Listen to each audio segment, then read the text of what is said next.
Hi everyone, this is Pallavi once again signing in from तमन्ना वानी। तमन्ना वानी आपका अपना चैनल। तमन्ना वानी जिसमें आप अपने मन की बात कह सकते हैं, कर सकते हैं, बात कर सकते हैं। यह एक जेंडर समावेशी चैनल है। और अगर आज हम लोग बात करेंगे समावेशिता की।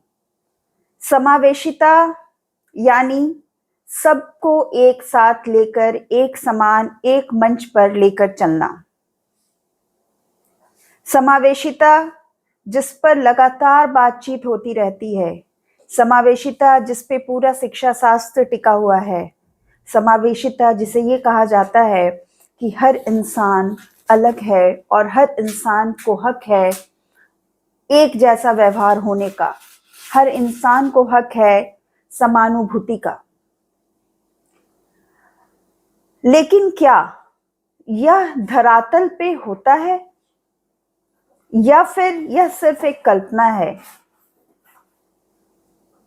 क्या यह यथार्थ है या एक संभावना है? इस पर विचार करने पर ऐसा महसूस होता है कि बहुत सारी चीजें फिलहाल एक संभावना है। जैसे कि अगर मैं बात करूं तो आज के दिन भी अगर हम डिस्क्रिमिनेशन की बात करते हैं, अलगाववाद की बात करते हैं, जो समावेशिता से थोड़ा नहीं बिल्कुल ही अलग है, तो वहां पर हम ये देखते हैं तो first, second, third gender, 3 gender, इसमें पूरा के पूरे समाज को बांट दिया गया है। और इन 3 जेंडर्स की अगर हम बात करते हैं तो उसमें फर्स्ट जेंडर जो मेल हैं, सेकंड जेंडर जिन्हें हम फीमेल के नाम से जानते हैं, और थर्ड जेंडर जिन्हें हम थर्ड जेंडर, जिसमें फिलहाल सिर्फ ट्रांसजेंडर आते हैं, उनको हम मानते हैं। तो अगर हम उनकी बात करें तो संभावना तो यह व्यक्त की जाती है कि शिक्षा में ही नहीं, समाज में भी सबों को बराबरी का अधिकार मिलना चाहिए। बात तो इस पे की जाती है, लेकिन क्या यह असलियत में होता है?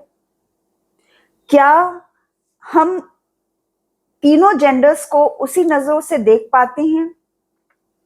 जब भी हम बातचीत करते हैं, आम तौर पे अगर कोई भी स्त्री अगर वह गर्भवती होती है तो सबसे पहले कहा जाता है पुत्रवती भव।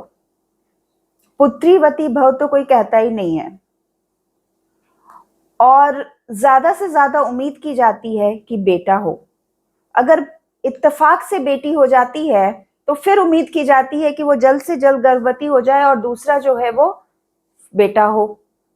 समाज में यह कहते भी सुना गया है कि एक घर में क्या 4 टीवी अच्छा लगता है? मतलब एक घर में 4 लड़कियां अच्छी नहीं लगती। और लड़का तो हीरा होता है, और हीरा जितना ज्यादा हो उतना ही अच्छा है। तो अगर मैं लड़कियों की बात करूं तो कहीं ना कहीं थोड़ा बहुत समावेशिता तो उनमें, मतलब उन्हें हम समावेश कर भी लेते हैं। लेकिन अगर किसी के घर में थर्ड जेंडर का कोई बच्चा, किसी बच्चे का जन्म होता है जो थर्ड जेंडर का है, तो भी क्या आप उसे उसी तरह समावेश कर पाते हैं? अगर वह बच्चा स्कूल जाता है, वह बच्ची स्कूल जाती है, अब बच्चा बोलूं या बच्ची, क्योंकि हमारे समाज शास्त्री, खुद हम भी लैंग्वेज में थर्ड जेंडर के लिए कोई जगह नहीं बना पाए हैं। उनके लिए कोई ग्रामर नहीं बना पाए हैं। उन्हें क्या बोलें, किस वर्ग में रखें, यह नहीं बता पाएंगे। तो इसलिए बच्चा या बच्ची बोलना बेहतर होता है। तो अगर कोई थर्ड जेंडर का बच्चा या बच्ची स्कूल जाता है या जाती है, तो क्या वहां पर उसे समावेश किया जाता है? क्या टीचर्स उसे अपने साथ समावेशी रख पाते हैं? क्या उन्हें उस बराबरी का अधिकार दिया जा सकता है?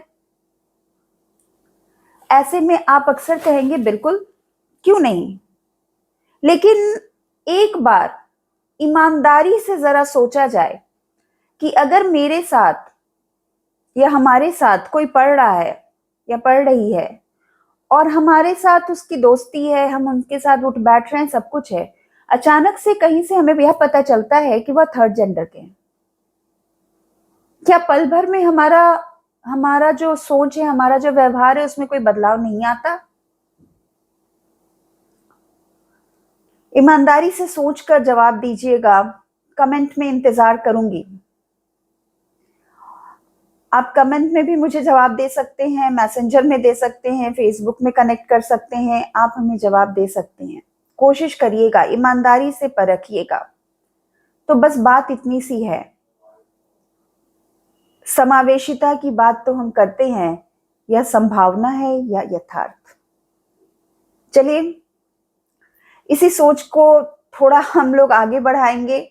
इसी सोच पर फिलहाल मैं छोड़ती हूँ, आप लोगों के निर्णय पे सोच छोड़ती हूँ, और इस वीडियो को इस समय यहाँ पे खत्म करती हूँ और देखती हूँ आप लोग इस पर क्या विचार देते हैं।